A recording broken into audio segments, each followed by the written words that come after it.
ತುಂಬಾ ವಿಜೃಂಭಣೆಯಿಂದ ಸಂವಿಧಾನ ಜಾಥಾವನ್ನ ಬರಮಾಡಿಕೊಂಡ ಕುಲುವನಹಳ್ಳಿ ಗ್ರಾಮ ಪಂಚಾಯಿತಿ.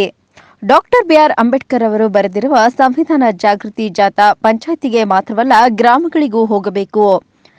ಬೆಂಗಳೂರು ಹೊರವಲಯ ನೆಲಮಂಗಲ ತಾಲೂಕಿನ ಕುಲುವನಹಳ್ಳಿ ಗ್ರಾಮ ಪಂಚಾಯಿತಿ ತಲುಪಿದ ಸಂವಿಧಾನ ಜಾಗೃತಿ ಜಾಥಾವನ್ನು ಕುಲುವನಹಳ್ಳಿ ಗ್ರಾಮ ಪಂಚಾಯಿತಿಯ ಅಧ್ಯಕ್ಷರು ಮತ್ತು ಉಪಾಧ್ಯಕ್ಷರು, ಸದಸ್ಯರು, ಗ್ರಾಮ ಪಂಚಾಯಿತಿ ಅಭಿವೃದ್ಧಿ ಅಧಿಕಾರಿ ಮೋಹನ್, ದಲಿತ ಮುಖಂಡರು ಡಾಕ್ಟರ್ ಬಿಆರ್ ಅಂಬೇಡ್ಕರ್ ಅವರ ಭಾವಚಿತ್ರಕ್ಕೆ ಪುಷ್ಪನಮನ ಸಲ್ಲಿಸಿ ಸಂವಿಧಾನ ಜಾಥಾವನ್ನು ತುಂಬಾ ವಿಜೃಂಭಣೆಯಿಂದ ಬರಮಾಡಿಕೊಂಡರು.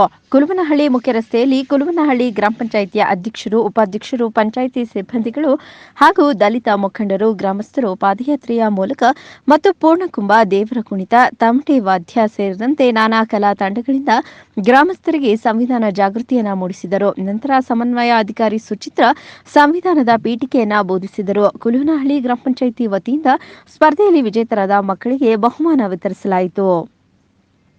ನಂತರ ಮಾಧ್ಯಮದ ಜೊತೆ ಮಾತನಾಡಿದ ಕುಲುವನಹಳ್ಳಿ ಗ್ರಾಮ ಪಂಚಾಯಿತಿ ಅಭಿವೃದ್ಧಿ ಅಧಿಕಾರಿ ಮೋಹನ್, ಡಾಕ್ಟರ್ ಬಿಆರ್ ಅಂಬೇಡ್ಕರ್ ಅವರು ಬರೆದಿರುವ ಸಂವಿಧಾನ ಜಾಥಾ ಪ್ರತಿ ಗ್ರಾಮಗಳಿಗೆ ತೆರಳಿ ಸಂವಿಧಾನ ಜಾಗೃತಿಯನ್ನು ಮೂಡಿಸಬೇಕು. ಡಾಕ್ಟರ್ ಬಿಆರ್ ಅಂಬೇಡ್ಕರ್ ಅವರ ತತ್ವಾದರ್ಶ ಮೈಗೂಡಿಸಿಕೊಳ್ಳುವ ಮೂಲಕ ಸಮಾಜ ನಿರ್ಮಾಣ ಮಾಡಬೇಕಿದೆ. ಸ್ವಾತಂತ್ರ್ಯ, ಶಿಕ್ಷಣ, ಸಂಘಟನೆ ಎಂಬ 3 ತತ್ವಗಳಂತೆ ದಲಿತ ಜನಾಂಗದ ಪ್ರತಿಯೊಬ್ಬರು ಶಿಕ್ಷಣ ಪಡೆದು ಜನಾಂಗದ ಉದ್ಧಾರಕ್ಕೆ ಶ್ರಮಿಸಬೇಕು.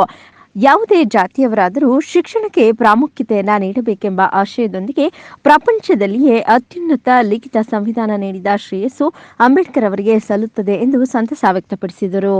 ಈ ಸಂದರ್ಭದಲ್ಲಿ ಕುಲುವನಹಳ್ಳಿ ಗ್ರಾಮ ಪಂಚಾಯಿತಿ ಅಧ್ಯಕ್ಷರು, ಉಪಾಧ್ಯಕ್ಷರು, ಸದಸ್ಯರು ಮತ್ತು ಪಂಚಾಯಿತಿ ಅಭಿವೃದ್ಧಿ ಅಧಿಕಾರಿ ಮೋಹನ್, ಸಮಾಜ ಕಲ್ಯಾಣ ಇಲಾಖೆಯ ಕಲ್ಯಾಣಾಧಿಕಾರಿ ವೀಣಾ, ಪಂಚಾಯಿತಿಯ ಸಿಬ್ಬಂದಿಗಳು, ಮುಖಂಡರು, ಗ್ರಾಮಸ್ಥರು ಉಪಸ್ಥಿತರಿದ್ದರು.